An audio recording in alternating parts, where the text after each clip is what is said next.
Hello students, आज हम पढ़ने वाले हैं आपकी पोइट्री यूनिट 1 से 6 ऑनेस्ट सर्विंग मैन। ठीक है, लाइक आपको यहाँ पे इसका टाइटल जो दिख रहा है 6 ऑनेस्ट सर्विंग मैन, मतलब 6 ईमानदार। सर्विंग मैन का मतलब होता है सर्वेंट्स, जो आपका साथ देते हैं कुछ भी काम करने के लिए। ठीक है, which is composed bye Rudyard Kipling. ये जो पोएम है ये किसने लिखी है? रूडयार्ड किपलिंग ने। ठीक है, यहाँ पे जो ये इसका टाइटल है 6 ऑनेस्ट सर्विंग मैन, जो ये वर्ड है ऑनेस्ट, इसमें एच लिखा हुआ है। हम इसको हॉनेस्ट नहीं पढ़ेंगे, हम इसके प्रोनाउंसिएशन करेंगे ऑनेस्ट। मतलब जो एच है यहाँ पे वो क्या रहेगा? साइलेंट रहेगा। Okay, so shall we start the poem. First हमें थोड़ा सा इंट्रो पढ़ते हैं हमारे राइटर का। ठीक है, ये जो हमारे राइटर है रूडयार्ड किपलिंग, ये एक इंग्लिश राइटर थे जिन्होंने नोबेल प्राइज़ भी जीता था 1907 में। ठीक है, और जिस टाइम हमारे इंडिया में ब्रिटिश रूल चल रहा था उस टाइम ये एक जर्नलिस्ट थे। और ये फिक्शन, पोइट्री, सब कुछ चीज़ें, फिक्शन का मतलब होता है इमेजिनेटिव स्टोरीज़। ठीक है, फिक्शन का मतलब क्या होता है? इमेजिनेटिव स्टोरीज़, वो ये लिखा करते थे। ठीक है, और मोस्ट ऑफ द पोइम, जो इनकी अधिकतर पोइम है वो क्या है? एक बच्चे की नज़र से ये सोचते हैं, मतलब एक चाइल्ड को दिमाग में रखकर उसका क्या सोच हो सकता है, उसका क्या नज़रिया हो सकता है, उसके बारे में ये लिखते हैं। ठीक है, तो ये जो हम ये आज की जो पोएम पढ़ने जा रहे हैं वो भी इसी के बारे में। इस पोएम में क्या है?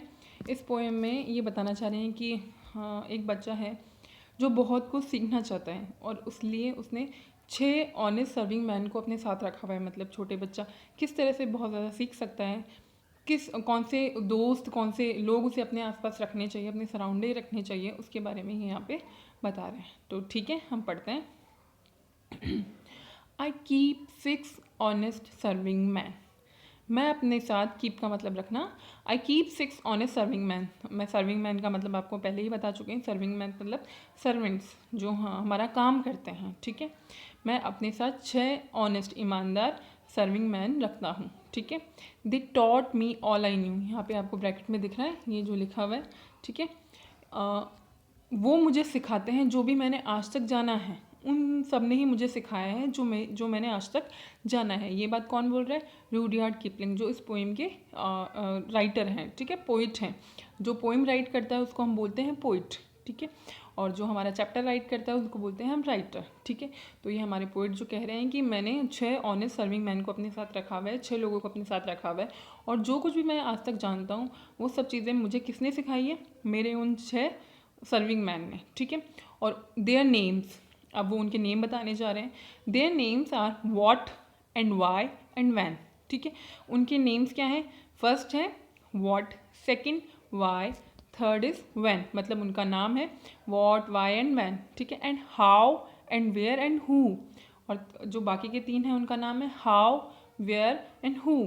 ठीक है, ये मतलब यहाँ पे ये दिखाने की कोशिश की है कि इन सारी चीज़ों को अपने साथ रखो, इन 6 ऑनेस्ट सर्विंग मैन को साथ रखो, ताकि आप कोई भी चीज़ जो नहीं जानना चाहते हो ना, नई मतलब न्यू थिंग्स जो आप जानना चाहते हो वो इनके थ्रू जान सकते हैं। जैसे किसी भी बच्चे के दिमाग में होता है कि क्या है, वाई मतलब क्यों है, वैन मतलब कब से है।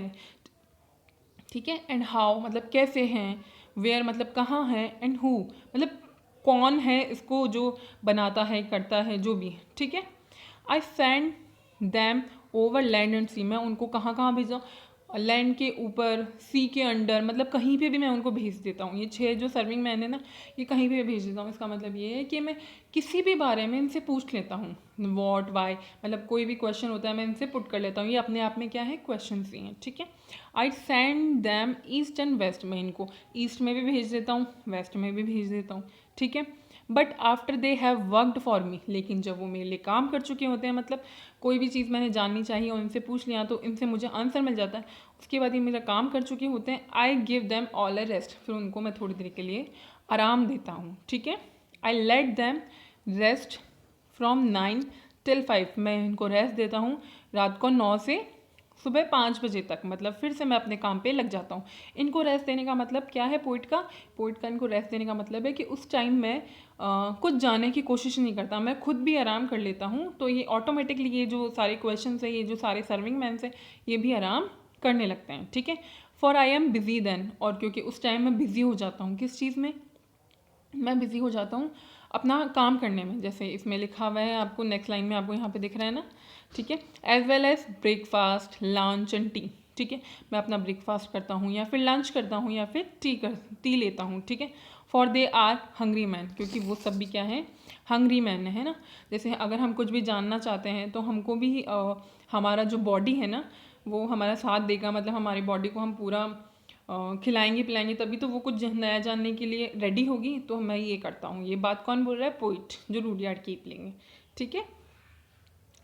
But different folk have different views, लेकिन अलग अलग लोगों के अलग अलग विचार होते हैं। यहाँ पे जो फॉक का मीन है ना, ये जो फॉक लिखा हुआ है, यहाँ पे फॉक का मतलब छुरियाँ कांटे से नहीं है, यहाँ पे फॉक का मतलब डिफरेंट लोग, जो अलग अलग तरह के लोग होते हैं उनके सबके अलग अलग विचार होते हैं। जैसे कोई सोचता है कि ये सही है, कोई उसी चीज़ को गलत सोचता है, तो सबके अपने अपने सोच होती है, अपने अपने व्यूज़ होते हैं, ठीक है। I know a person small, मैं एक छोटे से पर्सन को जानता हूँ। She keeps 10 million serving man, उसके पास 10 मिलियन सर्विंग मैन हैं, ठीक है। एक मैं छोटे से इंसान को जानता हूँ जिसके पास 10 मिलियन सर्विंग मैन है, ठीक है। Who get no rest at all, और वो कोई रेस्ट भी नहीं लेते हैं, ठीक है। शी सेंड्स एम, ठीक है, यहाँ पे जो लिखा हुआ है आपको दिख रहा है ना, यहाँ पे स्पेशल कलर में एम का मतलब होता है दैम, मतलब वो सब, ठीक है, वो सब। शी यहाँ पे जो पर्सन की बात कर रहे हैं, यहाँ पे कोई वो शी होगी, मतलब ये कोई गर्ल होगी, उसके बारे में बोल रहे हैं। She sends them abroad on her own affairs, वो उन सबको कहाँ भेज देती है, अब्रॉड मतलब बहुत दूर, इस देश से बहुत दूर भेज देती है अपने अफेयर्स, अफेयर्स का मतलब यहाँ पे अपने मामलों के लिए, अपने काम के लिए, ठीक है। From the second she opens her eyes, और कुछ ही सेकंड में अपनी आइज़ भी ओपन कर लेती हैं, ठीक है। उसके पास 1 मिलियन हाउस, 1 मिलियन उसके पास हाउस होते हैं, 2 मिलियन वेयर्स होते हैं, 2 मिलियन उसके पास वेयर्स होते हैं, एंड 7 मिलियन वाइफ, और 7 मिलियन उसके पास वाइफ होते हैं।